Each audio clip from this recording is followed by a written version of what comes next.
The year was 1427, when the drums of war echoed across the green hills of the ancient kingdoms of Tirandor and Eryndale. For decades, both realms had fought for control of the River of Gold, a sacred stream said to carry the blessings of the gods.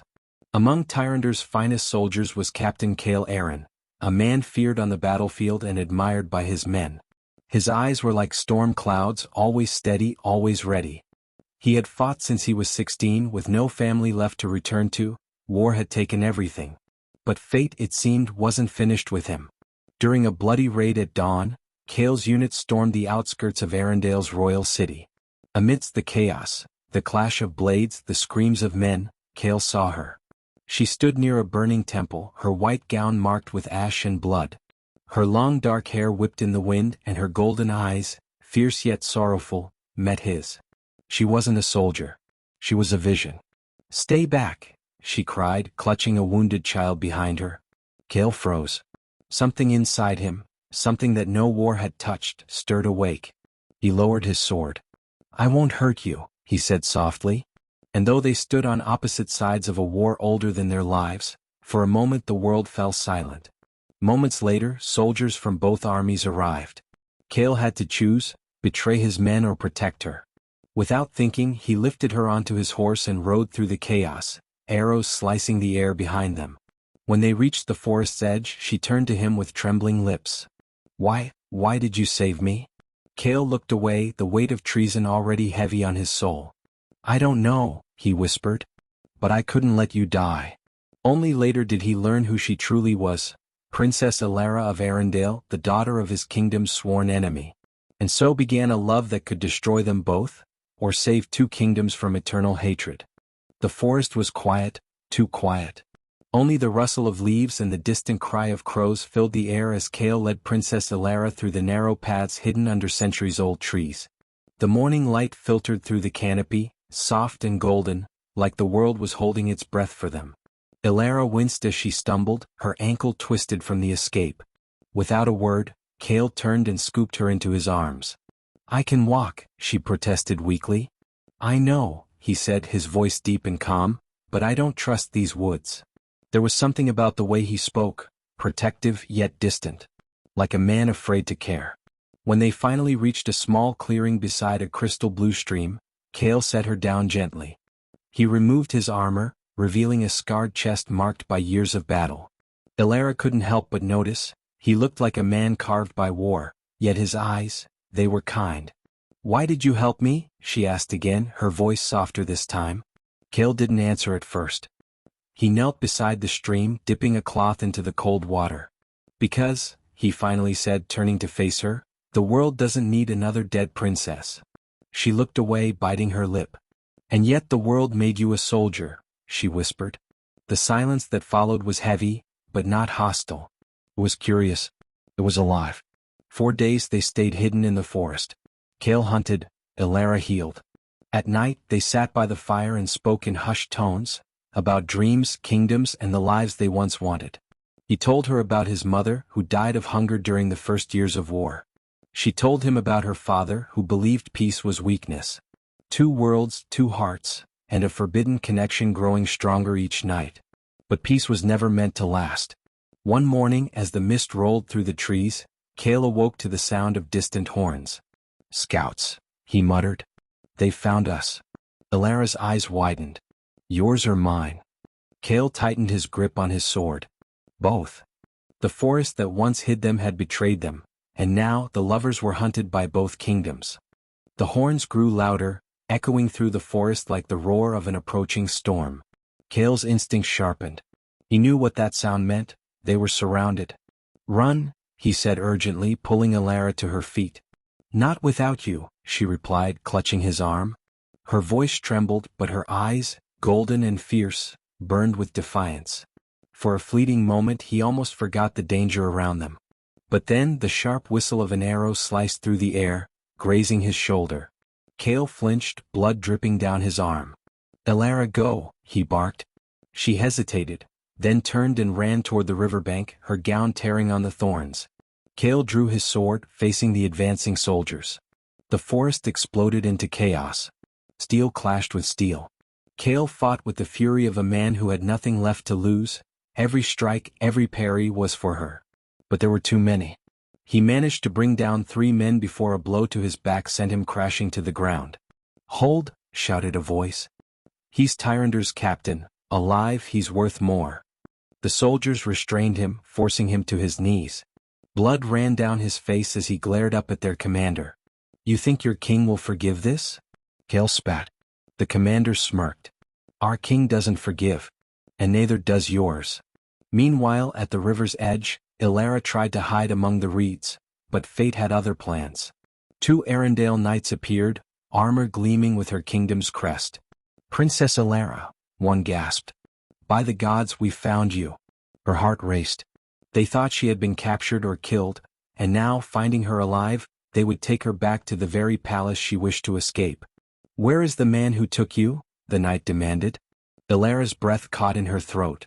She wanted to lie to protect Kael, but another knight spotted the Tirandor symbol carved into a fallen sword nearby. "He's one of them," the man said grimly. "She's been with the enemy." The words hit like poison. By dusk, both were in chains, Kael dragged before Tirandor's war council as a traitor, and Elara escorted back to her father, who ordered her to be locked in the Tower of Silence. That night, as lightning danced across the sky, both lovers stared into the storm, apart yet bound by the same ache. And somewhere deep in the forest, the wind whispered their names together, Kael and Elara, as if the world itself refused to let them fade. The Tower of Silence loomed high above the royal city of Eryndale, a lonely prison of white stone that touched the clouds. No one ever left it alive unless forgiven by the king himself. Princess Elara sat near the narrow window, staring out at the rain-soaked horizon, her wrists still bruised from the chains. The air was cold, heavy with despair. But her heart burned with only one thought, Kael. She could still see his face, the blood, the defiance, the way he looked at her even as they dragged him away. She'd never known love until it was forbidden. And now it was the only thing keeping her alive. Each night, she whispered his name to the wind, praying somehow it would reach him across the border. Days turned into weeks. She refused to eat, refused to speak to her guards. But one night, an old woman was brought to tend her, a healer with eyes clouded by age and mystery. "You carry sorrow, my princess," the woman said softly, placing a warm hand over Elara's. "But also, power." Elara frowned. "Power?" The woman smiled faintly. "Did your father never tell you of your mother's bloodline?" Elara's pulse quickened. "She died when I was young." "He never spoke of her." The woman leaned closer, whispering, "Your mother was no ordinary queen. She was a seer of the silver flame, one who could see through time and mend what was broken by hatred." Elara's breath caught. "What are you saying?" "You, child," the woman murmured, her voice trembling, "are the key to breaking the curse between Tirandor and Eryndale. But love alone won't be enough. You must choose, to sacrifice your heart, or your kingdom." The room went cold. A distant thunder rolled, as if the heavens themselves were listening. Elara clenched her fists. "I would sacrifice the world for him." The old woman smiled sadly. "Then the gods will test that vow." And with that, she vanished, leaving behind only a trail of glowing silver dust that drifted into Elara's palms. The next morning, the guards found the princess's chamber empty. The chains were broken. The window stood open, curtain fluttering in the dawn breeze. The seer's blood had awakened. And across the border, in a dungeon deep beneath Tirandor's fortress, Kael felt the sudden warmth of light pierce through his cell, her light. For the first time in weeks he smiled. Their fates were calling once more. The night she escaped, the moon hung low and crimson, a blood moon marking the turning of fate.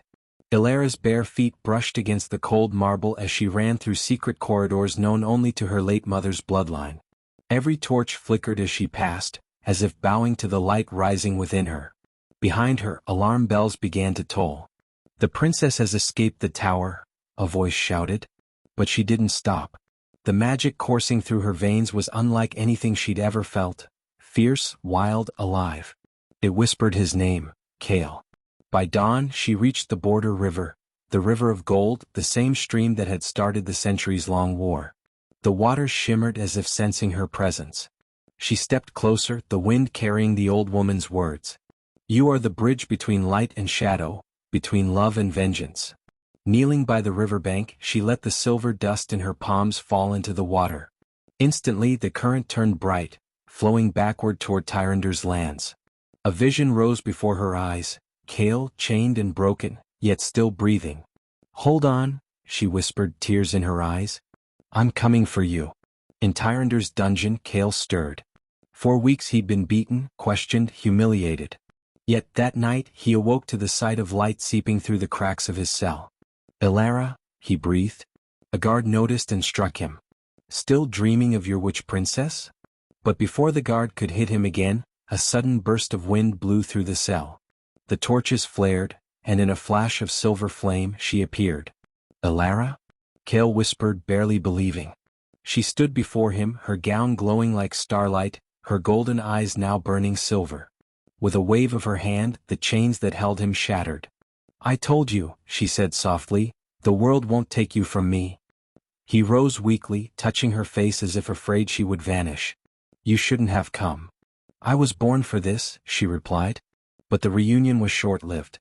The guards stormed in, blades drawn, yet none dared strike when the princess's power flared. Silver fire spiraled through the air, bending reality itself. And then came a booming voice, not of man but of something older. From the very ground, the spirit of the river of gold rose, a shimmering golden figure that filled the dungeon with divine light. "You dare defy the balance," the spirit thundered. "Your love has awakened the prophecy. Two hearts born of war will either heal the world, or destroy it." Elara's voice trembled. "Then tell me what we must do." The spirit's eyes glowed brighter. "To unite the kingdoms, one must die for the other." Silence. Kael's heart sank. "No." Elara looked at him, tears streaming down her face, yet her voice was steady. "Then I choose." Before Kael could stop her, she turned to the spirit. "Take me." But fate had its own mercy. The spirit smiled faintly. "Love that chooses death breaks no curse. Love that chooses life does." A blinding light engulfed them both. When it faded, the war between Tirandor and Eryndale had ended. The armies on both sides dropped their weapons, overcome by peace. Kael and Elara stood hand in hand on the banks of the river of gold. No longer enemies but the first rulers of a new kingdom born from love. And as the sun rose over the healed lands, their story became legend. The lovers who ended a 1,000-year war. Years passed, and the kingdoms of Tirandor and Eryndale became one. The kingdom of Solara, named after the light that ended the darkness of war. The river of gold still flowed between the lands, but now it carried laughter, trade, and songs instead of blood. In the capital city, where a new palace rose on the ruins of the old battlefield, the people often gathered by the riverbank every midsummer to honor their first rulers, King Kael and Queen Elara. The elders told the story to every generation, how a soldier of Tirandor and a princess of Eryndale defied hatred, how their love bridged nations, and how they gave birth to an age of peace that lasted 1,000 years. Some say that on quiet nights, when the moonlight touches the river of gold, you can still see them, two figures standing hand in hand, their reflections shimmering like stars upon the water. Kael's voice, deep and steady, whispering through the wind. Elara's laughter, soft as the rippling current. And if you listen closely enough, you'll hear the river sing, not of battle, not of sorrow, but of love unbroken. Two hearts once divided, now flow as one. Their love, the dawn that ends all wars. Thus ends the tale of Kael and Elara, the forbidden lovers who taught the world that even in war, love can find a way to bloom, like a blossom growing from the edge of a blade.